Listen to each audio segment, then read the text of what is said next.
Iya, shalom, apa kabar? Luar biasa ya. Dan hari ini tema firman Tuhan adalah aman dalam perlindungan Allah. Siapa hari-hari ini yang sudah merasa aman dalam perlindungan Tuhan? Ya, semua ya. Berarti sudah nggak pernah takut. Atau masih ada takut? Ya. Bapak Ibu, kita baca dulu yuk bersama Mazmur 27 ya. Judul perikopnya di sana aman dalam perlindungan Allah. Ini ditulis oleh Raja Daud ya. Mazmur 27 kita hanya akan membaca ayat yang pertama sampai dengan ayat yang ke-6. Ya, Mazmur 27 ayat yang pertama, firman Tuhan berkata begini. Tuhan adalah terangku dan keselamatanku. Kepada siapa aku harus takut? Tuhan adalah benteng hidupku. Terhadap siapakah aku harus gemetar? Dua saudara baca. Ketika penjahat-penjahat apa? Menyerang aku untuk semua lawanku dan mereka sendiri yang akan tergelincir. Sekalipun tentara berkemah mengepung aku, tidak takut hatiku. Sekalipun timbul peperangan melawan aku, dalam hal itu pun aku tetap percaya. Ayat yang keempat baca. Ku minta kepada Tuhan, itulah yang kuingini, diam di rumah Tuhan seumur hidupku. Menyaksikan kemurahan dan menikmati. Sebab ia melindungi aku dalam pondoknya pada waktu bahaya. Ia menyembunyikan aku dalam persembunyian di kemahnya. Ia mengangkat aku ke atas gunung batu. Ayat 6 saudara baca.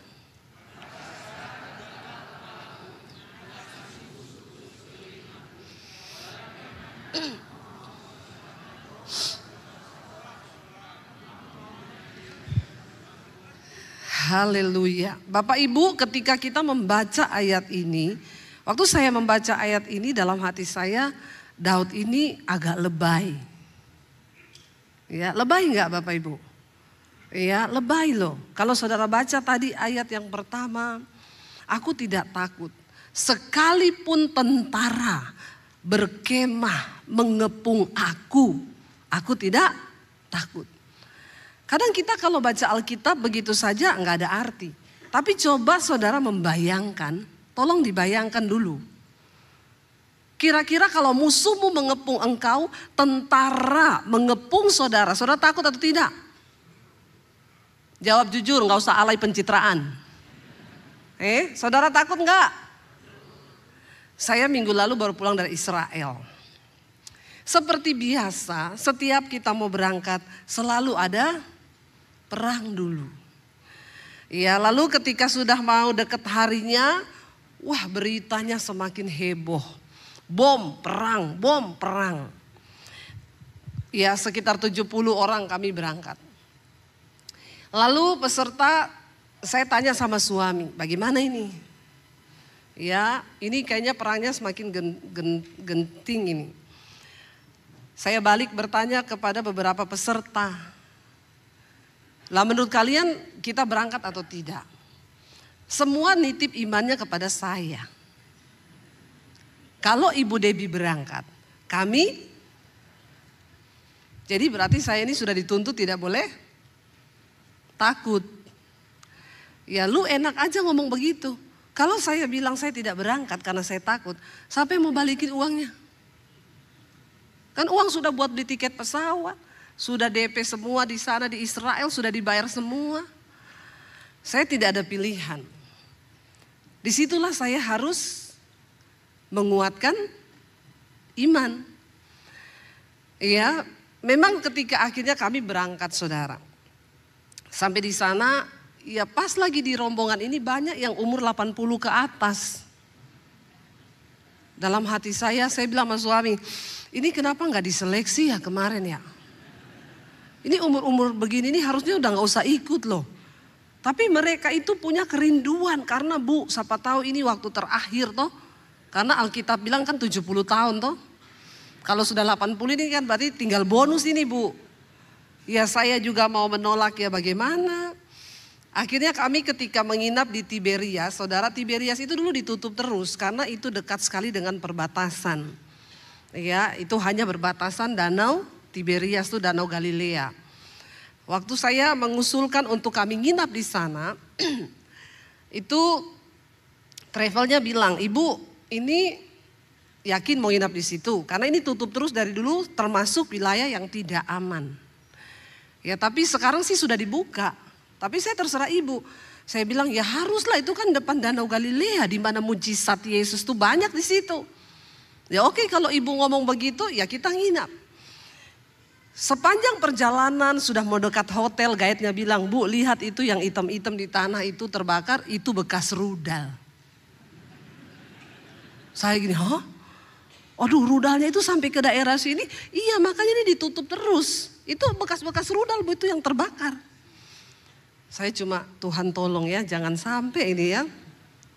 Lalu masuk di hotel. Ketika masuk di hotel, kita semua di briefing.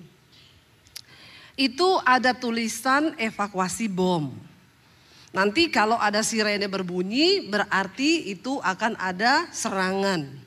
Semua harus lari menuju evakuasi bom, itu bunker di bawah tanah, tidak boleh pakai lift, harus lewat tangga. Semua sudah di briefing di situ sama hotelnya. Nah, ini yang umur-umur 80 ke atas ini kan pendengarannya agak tidak dengar. Suami saya bingung, dia bilang, "Say, tuh yang 80 itu pada dengar enggak? Mereka cuma ketawa-ketawa." Saya bilang, "Kamu enggak usah urus mereka karena mereka paling aman." Suami saya bilang, "Kenapa kau bilang itu?" "Karena dia enggak dengar, say." Ya, itu paling aman, orang enggak dengar itu paling aman. Enggak dengar. Mau bom meletus, apa meletus, dia enggak dengar. Iya enggak, saudara? Soalnya ada kesaksiannya peserta dari Palangkaraya, dia bilang gini, "Bu, itu memang waktu mendekati mau berangkat, berita Israel itu kan panas terus ya. Sampai bosnya panggil dia begini, 'Kamu ini yakin mau berangkat? Kamu nonton berita loh, ya. Jangan beriman tapi tidak berhikmat.' Dia bilang, 'Saya nonton berita, Bu, tiap hari.' Istrinya bilang, 'Saya tiap hari dengar khotbahnya Bu Debbie Mesbah Doa. Dia tiap hari cari berita Israel. Yang ada dia jadi ketakutan.' Istrinya bilang begini, 'Kau enggak usah dengar berita-berita gitu, matiin tuh TV.' Akhirnya dia memutuskan untuk mematikan TV-nya, tidak mendengar berita, lalu imannya bangkit. Makanya yang umur 80 itu aman. Karena tidak ya, tapi puji Tuhan saudara, akhirnya yang lain tuh semua tidur berjaga-jaga. Malah yang ditunggu-tunggu bunyi sirene. Heran juga manusia itu ya. Apa yang dikasih takut itu yang dia pikir-pikir dan dia tunggu-tunggu. Ada ibu-ibu bilang, "Saya biasanya tidur pakai daster, Bu Debbie. Tapi di sini saya tidur pakai baju lengkap semua terus. Karena saya takut tiba-tiba kalau bunyi sirene kita lari." Ya sudahlah Bu ya. Benar, bangun pagi jam 7. Saya lagi di kamar mandi, suami saya sudah rapi di luar, sirene bunyi. Suami saya teriak, "Say, gimana ini sirene bunyi?" Saya bilang, "Kau mau lari, larilah." Saya bagaimana mau lari, saya di dalam kamar mandi ini. Walaupun saya lari juga berapa detik itu. Karena dibilang ketika sirene bunyi hanya punya waktu berapa? 1 menit kali kita sudah harus sampai di bunker itu pakai kekuatan apa coba? Jadi suami saya teriak, "Jadi kamu gimana? Kalau kamu mau lari, lari yo. Nek aku ora. Nek belum waktunya mati yo ndak mati. Tapi kalau sudah waktunya mati, kau lari lewat tangga darurat, kau jatuh dari tangga situ, kepalamu kebentur, kau malah mati. Yang ndak lari belum tentu." Akhirnya dia tidak jadi lari. Padahal saya hanya menguji kesetiaannya. Kalau kau lari sudah talak 1 itu. Jangan coba-coba kau melarikan diri, tinggalkan istrimu ya. Memang kadang-kadang manusia ini, ibu-ibu juga tuh di rumah sering kali, "Pak, ganti tugas." Suaminya ganti gas, dia bilang anaknya, "Lari kita yuk, nanti kalau meledak lari yuk, lari." Baru suaminya dia tinggal di situ pasang gas. Berarti diharapkan kalau meledak suaminya, ya jangan Bapak Ibu. Benar, setelah itu saya tunggu-tunggu, enggak ada. Malah saya keluar di jendela. Saya mau lihat mana itu rudal ya. Mau saya syuting, saya sudah pegang kamera ini. Selesai nggak ada apa-apa, kami turun ke restoran. Itu yang umur-umur 80 sudah makan. Saya bilang sama suami saya, bener kan, lihat mereka happy, ketawa-ketawa lagi pada makan. Coba kau tanya, mereka dengar sirene enggak? Bapak-bapak, ibu dengar sirene enggak? Enggak, emang ada sirene? Malah mereka damai sejahtera hidupnya. Karena tidak dengar. Iya benar saudara. Lalu saya tanya ke guide-nya, saya WA, itu sirene apa ya? Dia bilang, iya Abu nih, saya juga tadi lari ke bawah. Karena saya langsung lihat di Google, itu sirene gempa bumi. Terus saya bilang, lalu ngapain lari? Loh kalau saya sirene bom, saya udah enggak lari. Karena kami tiap hari dengar sirene bom. Tapi kalau gempa bumi kita di sini enggak pernah. Oh kebalik sama kita orang Indonesia. Ya kalau cuma gempa bumi kita enggak ada yang lari. Sudah biasa tiap hari di Indonesia gempa bumi. Biar itu gedung sudah goyang-goyang begini saja ya sudah kita pasrah saja. Tapi kalau bom kita enggak pernah. Makanya kita mau lari kalau bom. Lucu toh saudara ketakutannya manusia-manusia itu ya. Ya akhirnya dia bilang itu ternyata ini loh ya. Dia cari di Google dia bilang tadi pagi itu Israel melancarkan bom di terowongan bawah tanah Hizbullah. Karena itu tempat penyimpanan senjata. Jadi karena ledakannya cukup besar, menggetarkan tanah, makanya alarm gempa bumi berbunyi, ya. Oh, puji Tuhan, aman ya, berarti bukan karena serangan balik. Yang kita takut tuh kalau ada serangan balik, Bapak Ibu. Kita semua pasti pernah mengalami yang namanya rasa takut. Ya, makanya semua manusia itu adalah satu kebutuhan yang sangat pokok bagi setiap orang itu adalah rasa aman dan perlindungan. Kenapa orang ikut asuransi? Ya karena itu merupakan satu hal yang dia anggap bisa melindungi. Nanti kalau rumah saya terbakar, ya saya sudah ikut asuransi padahal belum terbakar. Karena manusia membutuhkan rasa aman. Semua orang membutuhkan rasa aman, perlindungan. Tapi saya mau kasih tahu, rasa aman yang paling sejati itu hanya ada dalam Tuhan. Apakah Daud menuliskan Mazmur ini dia bilang, walau 1000 tentara mengepung aku, walau musuhku mencari hendak membunuh aku tidak takut. Saya mau tanya Bapak Ibu, saudara pernah tahu nggak Daud mengalami ketakutan di Alkitab? Pernah. Ketika dia melarikan diri dari Saul. Saudara bisa bayangkan Saul menggerakkan seluruh tentara Israel untuk mencari satu orang yang namanya Daud. Saya mau tanya Bapak Ibu, kalau presiden itu menggerakkan seluruh tentara Indonesia untuk cari saudara atau cari saya, kira-kira saya takut nggak? Bangetlah. Semua tentara satu bangsa disuruh cari saya. Daud pada waktu itu dia belum takut. Kalau cuma waktu itu tentara yang cari, tapi dia bersembunyi, dia lari dari satu goa, dia pergi ke Nob, dia pergi. Tapi satu kali Daud merasa takut, dicatat dalam Alkitab. Ketika dia melarikan diri ke Gad. Kenapa dia takut Bapak Ibu? Karena Gad itu adalah kota orang Filistin, kota kelahirannya siapa? Goliat yang pernah dibunuh oleh Daud. Jadi Daud melarikan diri dari Saul, tapi dia lari ke daerah musuh. Berarti ini benar-benar tidak aman. Dari depan tidak aman, di belakang pun tidak aman. Coba kita baca bersama yuk.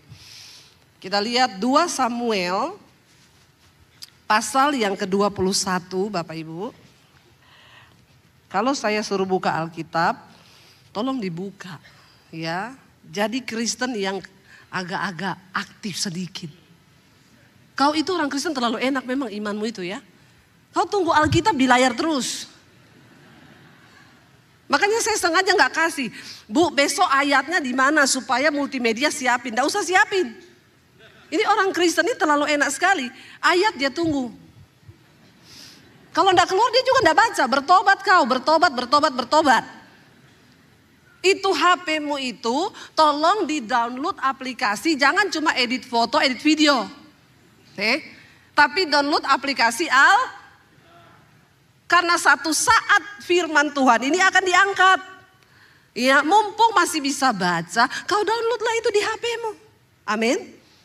Jadi waktu kau lagi takut, kau sendirian di pesawat, di bus, di mobil, di kamar mandi, di toilet, baca Alkitab. Amin. Hari-hari ini kita harus iman kita tuh dihidupkan loh Bapak Ibu. Iya, saya suruh ayo kita baca. Semuanya nunggu, ngeliatin saya, ngeliatin layar. Ini enggak ada ayat tayang, dia juga enggak baca. Kebangetan enggak? Memang orang Kristen ini sekarang terlalu enak kau. Sudah tidak mengalami pergumulan. Enggak dikejar-kejar kayak zamannya Rasul Paulus. Orang Kristen mau dibunuh, mau dianiaya. Kita ini sudah benar-benar keenakan loh Bapak Ibu. Ya makanya juga banyak iman yang mati. Karena sudah kurang aniaya. Saya berdoa Tuhan aniaya mereka-mereka ini. Yang terlalu santai-santai ini bertobat ya. 1 Samuel 21 ayat 10 sampai 15 ya. Baca di handphone suci saja. Nggak usah tunggu di layar nggak usah ditayangkan. Supaya bertobat ini jemaat ya. Baca 1, 2, 3. Kemudian apa? 1 Samuel 21 ayat 10 sampai ayat 15. Ada juga yang gini, saya sih punya Bu aplikasi tapi saya enggak tahu bukanya ini. Carinya Samuel bagaimana ini? Ya Tuhan, ya sudahlah saya tidak bisa berkata-kata lagi. Kemudian 1 Samuel 21 ayat 10 sampai 15, 1, 2, 3. Kemudian bersiaplah Daud dan larilah ia pada hari itu juga dari Saul. Sampailah ia kepada Akis raja kota Gad. Pegawai-pegawai Akis berkata kepada tuannya, bukankah ini Daud raja negeri itu? Bukankah tentang dia orang menyanyi berbalas-balasan sambil menari-nari? Demikian Saul mengalahkan beribu-ribu musuh, tetapi Daud berlaksa-laksa. Saudara, apa yang Daud takutkan itu terjadi. Daud takut kalau dia pergi ke Gad, nanti orang akan mengenali dia. Ini dulu orang yang bunuh Goliat. Dia rajanya Israel. Iya. Lalu terjadi saudara, pada waktu itu ada pegawai-pegawai Raja Akis yang berkata, loh bukankah dia ini Daud raja negeri itu? Iya. Bahkan orang menari-nari berkata dia Saul hanya membunuh beribu-ribu tapi Daud membunuh berlaksa-laksa. Dan apa yang dikatakan ayat berikutnya di sana dikatakan saudara, Daud memperhatikan perkataan itu dan apa? Menjadi takut sekali kepada Akis raja kota Gad. Karena Daud mendengar. Ya, memang mendengar nih kadang-kadang ya itulah ya. Kalau kau enggak siap dengar berita-berita TV, enggak usah kau hidupkan TV-mu. Karena kau tidak cukup punya iman yang kuat. Sekarang ini menghadapi ketakutan, banyak orang depresi saudara. Banyak orang minum obat penenang setiap malam enggak bisa tidur. Kalau ditanya kenapa engkau minum obat penenang, cuma satu, kekhawatiran dan ketakutan. Tapi banyak enggak ngaku, enggak kok saya enggak takut. Ibu, walaupun ibu bilang ibu enggak takut, dalam kedalaman batinnya ibu, di jiwa ibu itu ibu ada takut. Enggak, saya enggak ada takut. Lah kalau ibu enggak takut, ibu enggak mungkin minum obat penenang supaya bisa tidur. Itu ibu cuma tidak mengaku. Iya. Dan ayat ini menceritakan bahkan dia menjadi takut sekali. Enggak main-main. Jadi Daud ini masuk di sarang harimau. Ya, kira-kira selamat enggak? Kenapa saya terlalu percaya kepada Tuhan? Ya, Bapak Ibu, kita berkata aman dalam perlindungan Allah itu tuh tidak terjadi secara begitu saja. Ya. Orang bilang ibu nekat ibu ke Israel. Ibu bom itu di udara loh Bu. Siapa tahu tiba-tiba di pesawatnya kena bom gimana Bu? Ya berarti udah waktunya mati toh. Gitu aja repot. Kadang kalau kita isi hidup kita dengan ketakutan. Kau tidak mati karena bom, kau tidak mati karena dibunuh musuh, kau mati karena dibunuh ketakutan. Alkitab berkata Daud menjadi takut sekali. Karena dia tahu orang sudah mengenali dia, saudara. Ya, dan kita tahu ceritanya akhirnya dikatakan di sana. Sebab itu ya ia berlaku seperti orang gila, sakit ingatan di depan mata mereka. Dia berbuat pura-pura gila di dekat mereka, menggores-gores pintu gerbang dan ludahnya meleleh ke janggutnya. Saya bayangkan itu, idih janggutnya panjang, ludah semua. Ya tapi ya itu mungkin hikmat Tuhan, pura-pura jadi gila. Jadi kalau ada saudara yang dikejar debt collector, pura-pura gila aja. Bagus ini, ditiru ini hikmatnya ya. Debt collector datang, saudara duduk-duduk di depan rumah. Seperti anak kecil gitu di tanah gini-gini, beludah-ludah gitu ya.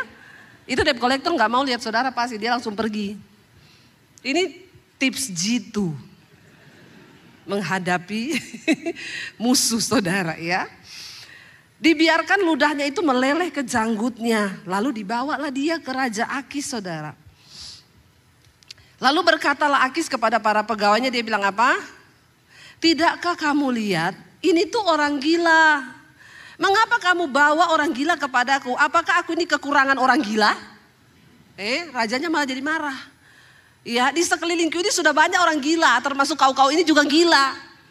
Kenapa kau bawa lagi orang gila? Emangnya aku ini kekurangan orang? Ya. Dan patutkah dia bilang ya, orang yang demikian masuk ke rumahku?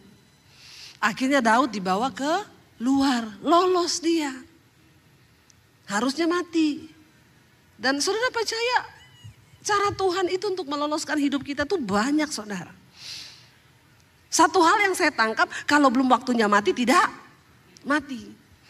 Tapi kita lihat loh, apa yang membuat Daud begitu percaya bahwa dalam lindungan Tuhan itu aman? Buka Mazmur 56.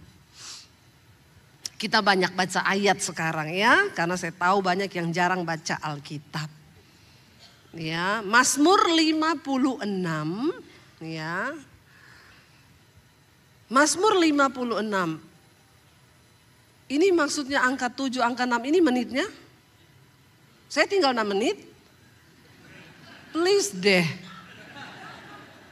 Ya, nggak apa-apa kita lanjut ya. Nggak ada ibadah lagi toh abis ini toh. Hajar ya. Sampai jam 2 mau? Anda puas, saya lemes. Ya, janganlah ya, nggak apa-apa lah ya. Masa tinggal 6 menit nih baru pembukaan. Mazmur 56 ayat 1 sampai 4. Saudara perhatikan baik-baik firman ini. Saudara tuh harus bersyukur ketika kebenaran firman Tuhan dibuka. Ya kita kan kalau baca sendiri nggak tahu. Tapi ketika dalam khotbah begini saudara dibukakan sesuatu itu. Oh iya ya. Kenapa Mazmur 56 ini menjadi penting bagi saya hari ini? Baca bersama ayat yang pertama. Untuk pemimpin biduan menurut lagu merpati di pohon-pohon tarbantin yang jauh. Miktam dari, jadi siapa yang nulis ini? Daud. Miktam dari Daud ketika ia apa? Ketika orang Filistin menangkap dia di Gat. Yang kita baca tadi Daud mengalami ketakutan di mana? Di Gat.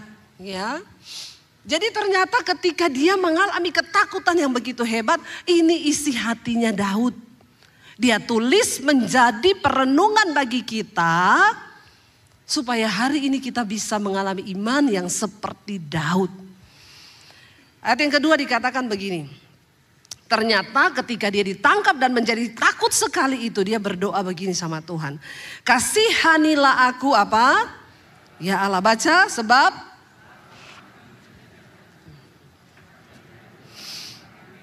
dan mengimpit aku. Seteruku menginjak-injak aku sepanjang hari. Bahkan banyak orang yang memerangi aku dengan sombong. Baca kuat ayat yang berikutnya 1, 2, 3. Waktu aku takut, aku ini. Amin Bapak Ibu. Apa rahasia menghadapi ketakutan di hidup kita? Mungkin hari ini saudara tidak sedang dikerumuni musuh. Hari ini saudara tidak sedang tentara mencarimu. Tapi mungkin engkau sedang takut dengan bisnismu. Hari ini engkau sedang dikepung oleh rasa takut masa depan saya bagaimana? Bagaimana nanti anak-anak saya? Kita sebagai manusia tuh pasti Bapak Ibu. Kita belajar dari Daud, dia bilang saudara, waktu aku takut, aku ini apa? Percaya kepadamu. Untuk apa iman kepada Tuhan? Untuk apa kita membaca firman Tuhan? Supaya waktu kita takut, iman kita hidup. Iman itu bukan hanya baca toh, iman itu bukan hanya ditulis di KTP, Kristen. Iman itu bukan hanya ketika saudara baca Alkitab di gereja. Iman itu harus dihidupkan. Waktu aku takut, aku percaya kepadamu. Percaya yang seperti apa? Percaya itu bukan cuma di mulut. Percaya itu harus hidup, iman itu harus hidup. Kalau iman itu mati, iman tanpa perbuatan itu mati. Iman untuk hidup harus kau perkatakan. Sampai rohmu mendengar, jiwamu mendengar. Saya belajar ini saudara. Ketika kita naik pesawat, ya, waktu saya pelayanan di Amerika, di Colorado, kena badai salju seumur-umur hidup. Belum pernah lihat salju, langsung kena badai salju. Saya bilang, Tuhan saya sih pengen lihat salju ya, tapi saya gak minta badainya. Ya, kita naik itu cuma 2,5 jam dari Colorado menuju Aspen ke pegunungan. Waktu turun jadi 12 jam. Terkurung di badai salju saudara, mobil itu saljunya sudah di atas jendela. Ya, saya tuh cukurin kacanya itu, sudah jadi es semua di dalam. Akhirnya ya belajar mempercayai Tuhan di situ. Kami akhirnya lolos. Besoknya saya baca berita 6 orang tewas terkepung di badai salju. Kehabisan bensin. Kalau kehabisan bensin itu di tengah hutan, mau turun dimakan beruang. Itu saya takut dan waktu itu kami harus naik pesawat di tengah badai salju. Saya baca berita hari itu 4.000 penerbangan di cancel semua seluruh Amerika. Dan pesawat kami tidak di cancel. Ya, terbang dengan iman. Saya cuma bilang ya sudah, kalau memang saya waktunya sudah mati, di sini saya mati, ya sorga tempatku. Tapi kalau belum mati, sekalipun badai mengamuk seperti apa, saya tidak akan mati. Dan saya perkatakan itu saudara. Iya, iman itu harus dihidupi, harus diperkatakan. Banyak penumpang gak mau berangkat. Karena beritanya badai salju di Amerika pada waktu itu saudara, Desember tahun lalu. Ya, itu sudah beritanya heboh begini-begini. Ya saya tetap, suami saya bilang gimana kita terbang, harus terbang. Saya besok ada pelayanan. Natal tidak bisa dibatalkan. Hidup mati di tangan Tuhan. Waktu aku takut, aku ini percaya. Tidak gampang saudara. Tapi kita harus melakukan. Iman itu harus hidup. Harus diperkatakan. Ya. Makanya saudara, hadapi hidupmu. Hadapi setiap badai dalam hidupmu. Karena ada pepatah berkata, badai pasti berlalu lalang. Ya, badai pasti berlalu lalang.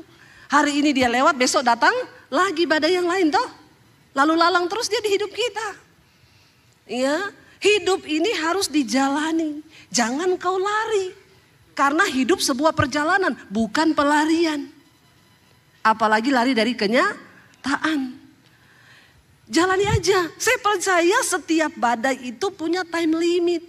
Masa badai terus? Badai itu kan sesekali toh. Bapak Ibu bayangkan kalau tiap hari badai, ya Tuhan juga tahulah. Kita ini tidak mampu menghadapi kalau tiap hari badai. Tuhan bilang tak kasih aja badai setahun sekali aja lu udah ketakutan. Covid dikasih ya cuma berapa ratus tahun baru terjadi pandemi. Ya itu aja sudah banyak yang kelepek-kelepek tuh. Mati bukan karena kena Covid, mati karena ketakutan. Tiap hari takut, tiap hari takut. Lah saya bilang sama suami saya, dulu pas Covid itu, Di rumah terus kita tutup pintu, tutup apa semua, semprot tiap hari. Tiap hari dengar pengumuman di masjid. Inna lillahi wa inna ilaihi roji'un. Ya Tuhan, ya warga di RT ini, nomor ini, aduh bapak mati. Pagi, siang, inna lillahi wa inna ilaihi, astaga Tuhan. Tetangga kita, RT ini, 0 ini, rumah, 2 rumah di sebelah kita kayaknya kematiannya semakin mendekat nih ke rumah kita. Ya, saya ketakutan tiap hari. Sampai Tuhan tuh bilang gini, kamu itu ya, virus itu enggak terlihat loh. Aku juga Tuhan enggak terlihat. Tapi kenapa kau lebih imani virus daripada aku? Lalu saya dikasih lagu sama Tuhan, saya lagi masak itu saudara. Ya karena saya dengar 2 rumah. Aduh besok 1 rumah ini. Habis itu giliran kita ini. Bener, kita tunggu-tunggu itu ketakutan datang. Tuhan kasih saya lagu waktu itu saya lagi masak. Daripada kau takut sama virus yang tidak terlihat, toh aku juga tidak terlihat. Toh. Kalau kau ketakutan, maka lagumu, kiri kananku ada virus, sekelilingku ada virus, dalam hidupku ada virus, virus lalu bersamaku. Goblok nggak? Bodoh, imanmu mati. Saya ganti lagunya, kiri kananku ada Tuhan, sekelilingku ada Tuhan, dalam hidupku ada Tuhan, Yesus selalu bersamaku. Iman saya bangkit, saya nggak takut. Saya bilang Tuhan, kalau Tuhan mau izinkan saya kena virus ini, enggak apa-apa untuk menjadi kesaksian. Karena orang Kristen sudah berpikir hidup matinya di tangan COVID. Saya enggak mau itu Tuhan. Saya sama suami kena. 4 varian kami coba semua. Bener, saya kena semua, 4 varian semua saya kena. Tapi itu sesuai doa saya. Buktinya tidak mati. Dan saya bisa bersaksi. Ternyata yang bikin kita mati itu bukan COVID. Tapi sudah waktunya mati. Biar kau mau sembunyi di kamar mandi. Kalau sudah waktunya kau di absen, pulang nak, pulang. Pulang kau nak. Ya, ndak ada ampun kalau sudah waktunya Tuhan. Perkatakan Daud bilang, pada waktu aku takut, aku percaya kepada Tuhan. Saya sering kalau pelayanan ninggalin anak-anak sudah remaja. Kadang iblis datang, anak-anakmu itu nanti gimana loh, jodohnya gimana. Nanti kau tinggal begini mereka pergaulannya gimana. Saya ingat waktu aku khawatir, aku percaya pada Tuhan. Saya bilang iblis, anakku dalam perlindungan Tuhan. Aku melayani Tuhan, Tuhan memperhitungkan semuanya. Aku percaya jodoh yang terbaik buat anak-anakku. Kau tidak bisa mengintimidasi dalam nama Yesus. Pergi kau setan. Udah saya tenang, aman, damai. Tidur nyenyak. Tapi kalau enggak, kita pikirin terus, kita renungkan terus kan kita bodoh saudara, rugi kita jangan. Ya, jangan takutkan sesuatu yang belum terjadi. Coba kita lihat, saya pengen saudara baca ini sama-sama supaya saudara tahu ya. Ketika kalau kita ini menakutkan sesuatu, baca Ayub pasal 3. Ayub pasal 3 ayat 25 sampai 26. Ya, baca bersama. Ayub 3 ayat 25 dan 26. Sudah dapat baca bersama? 1, 2, 3. Karena yang kutakutkan itulah yang menimpa aku. Dan yang kucemaskan itulah yang mendatangi aku. Aku tidak mendapat ketenangan dan ketentraman. Aku tidak mendapat istirahat, tetapi kegelisahanlah yang timbul. Waktu kau membiarkan dirimu dikuasai ketakutan, takut masa depan, takut begini, takut mati, takut setan, takut miskin, takut. Bagaimana kau bisa aman dalam perlindungan Tuhan? Kau tidak percaya Tuhan. Orang yang takut, orang yang khawatir itu berarti tidak percaya Tuhan. Makanya Daud bilang, waktu aku takut, aku ini percaya. Perkatakan firman Tuhan. Aku tidak takut, aku percaya rancangan Tuhan bagiku adalah rancangan damai sejahtera. Bukan rancangan kecelakaan. Aku percaya itu Bapa. Katakan firman. Tapi bagaimana mungkin Bu, membaca saja aku sulit. Tidak pernah baca Alkitab. Terus apa yang mau saudara perkatakan? Ayat aja tidak hafal. Tunggu ditayangkan di teks. Ayat ini berkata, karena apa yang kau takutkan itulah yang menimpa aku, apa yang kucemaskan itu yang mendatangi aku. Aku tidak bisa mendapat ketenangan dan ketentraman, aku tidak dapat beristirahat, tetapi kegelisahanlah yang timbul. Kalau kita mau aman dalam perlindungan Tuhan Bapak Ibu, jangan biarkan roh ketakutan menguasai. Amin. Ya, sakit kepala di sini, iblis ngomong, tumor. Kayaknya aku ini tumor loh. Kanker. Kanker. Periksa ke dokter, dokter bilang gak ada apa-apa. Nggak mungkin dok. Gila enggak saudara? Memang banyak orang tuh gila. Dia mengimani yang tidak ada. Periksa di Surabaya. Dokter bilang tidak ada apa-apa. Tidak mungkin dok. Tidak mungkin tidak ada apa-apa. Ke Jakarta. Di Jakarta dokter bilang tidak ada apa-apa. Tidak mungkin. Ke Singapura. Tidak mungkin. Soalnya punya duit. Orang tuh kalau punya duit memang suka aneh-aneh. Kadang tidak punya duit itu lebih aman saudara. Kemarin yang berangkat Israel tuh yang tidak punya duit itu nekat. Biasa nggak punya duit itu malah nekat. Kalau nggak ada duit kan sakit kepala, dalam nama Yesus sembuhlah ya. Orang bilang periksa, duit dari mana? Tapi orang semakin banyak duit itu semakin aneh. Karena ada duit, dia periksa di Surabaya, bayar 10-15 juta, nggak ada apa-apa. Lari ke Jakarta, bayar 25 juta, nggak ada apa-apa. Ke Singapura, nggak ada apa-apa, ke Penang dia. Sampai di sana dokter bilang juga, nggak apa-apa pak, tidak ada apa-apa pak, nggak mungkin loh. Ada loh orang konseling sama saya begitu. Ya. Ibu masa itu dokter 4 bilang enggak ada apa-apa. Tapi saya ini rasa kepala saya ini sakit terus loh. Terus saya coba pak, saya pegang kepalanya. Terdeteksi gila pak. Sakit jiwa bapak ini agak gila sedikit. Karena saya pegang ini agak error gelombangnya. Oh gitu ya bu, baru seneng dia dibilang gila. Oh ternyata gila toh, cuma gila lagi. Puji Tuhan cuma gila ya bu, belum tumor. Bingung loh saya itu, bingung loh. Hati-hati bapak-bapak. Dikatakan di sini bapak ibu, apa yang kau takutkan itu yang menimpa. Apa yang ku cemaskan itu yang mendatangi. Didatangi loh saudara. Takut setan nih tiap hari. Kayaknya ada setan. Ya setan tahu. Ini orang penakut nih. Didatangi saudara. Ya. Sampai kau lihat istrimu kau pikir.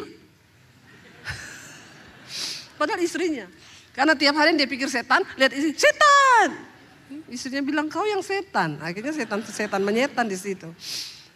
Kalau kau cemaskan sesuatu. Ayat ini berkata. Ya dia akan mendatangi lu. Ngeri gak?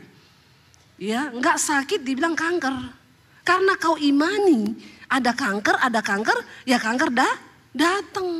Dia datang, ada kuasa dalam ketakutan itu ada. Dan itu setan. Sebab Tuhan tidak memberikan padamu roh ketakutan. Tapi roh yang membangkitkan kekuatan. Untuk engkau bisa menang. Orang yang takut sudah lumpuh. Orang takut imannya itu mati. Jangan terlalu takut Bapak Ibu. Ya, sehingga dikatakan di sana saudara. Daud berkata begini, kita lanjutkan tadi dia bilang, ya pada waktu aku takut, ya aku ini percaya kepadamu. Ayat 4 tadi, waktu aku takut, aku ini percaya kepadamu. Yang terakhir ayat 5 baca bersama. Kepada Allah yang firman-Nya kupuji. Kepada Allah aku percaya, aku tidak takut. Apakah yang dapat dilakukan oleh manusia terhadap aku. Saudara, waktu kau dengan iman berkata, waktu aku takut, aku ini percaya kepadamu. Kepada Allah yang firman-Nya itu kupuji. Kepada Allah aku percaya, aku tidak takut. Barulah setelah itu kau bisa berkata, Tuhan adalah perlindunganku. Aku aman dalam perlindungan Tuhan. Saya undang para imam musik maju ke depan. Bapak Ibu, hari ini saya tidak tahu ketakutan apa yang sedang ada di dalam hidupmu. Tapi kalau kau menjadi ibu yang takut, maka suamimu akan kau tularkan roh ketakutan, anak-anakmu kau tularkan roh ketakutan. Kalau kau menjadi suami yang takut, kau akan membuat takut istrimu dan anak-anakmu. Karena ketakutan itu berjangkit, menular. Tapi iman itu berkuasa. Waktu kita punya iman, kita berkata, aku percaya kepadamu Tuhan. Dan Tuhan melakukan segala sesuatu dalam hidup kita yang tidak kita pernah pikir dan kita bayangkan. Bangkit berdiri bersama. Datang pada Tuhan. Katakan bersama, pujian ini menjadi iman kita kepada Tuhan. Tutup mata dalam hadirat Tuhan. Hari ini Tuhan tahu hatimu. Dia mengerti ketakutanmu. Tapi lihat kepada Tuhan. Dia berjanji memegang setiap kita yang percaya dengan tangan kanannya. Tangan kanan bicara tentang tangan yang kuat yang akan membawa kita kepada kemenangan.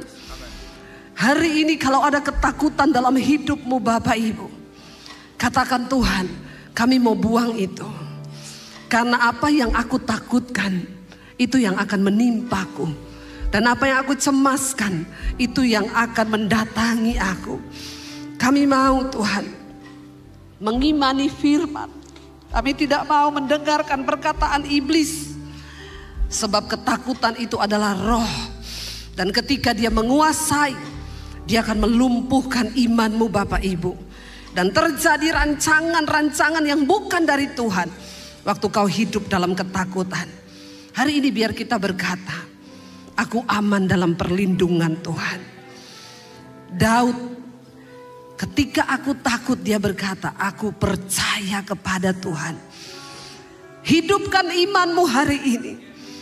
Lihat masa depanmu dengan sesuatu yang luar biasa. Bahwa Tuhan sedang bekerja di dalam hidup kita, orang-orang yang percaya kepada Dia. Iman itu dasar dari segala sesuatu yang kau harapkan. Dan bukti dari segala sesuatu yang belum engkau lihat.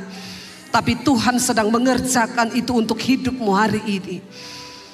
Daripada engkau takut Bapak Ibu, lebih baik hari ini engkau memilih untuk percaya. Mari saudara, terimalah kiranya berkat dari Allah Bapa, cinta kasih Tuhan Yesus Kristus, penyertaan Allah Roh Kudus menyertai hidup kita mulai malam ini bahkan sampai kali yang kedua. Tuhan Yesus datang menjemput kita semua. Nama kita tercatat di dalam kitab kehidupan. Dalam nama Tuhan Yesus yang percaya diberkati Tuhan, katakan bersama, amin, amin, amin. Tuhan Yesus memberkati, shalom dan Immanuel saudara.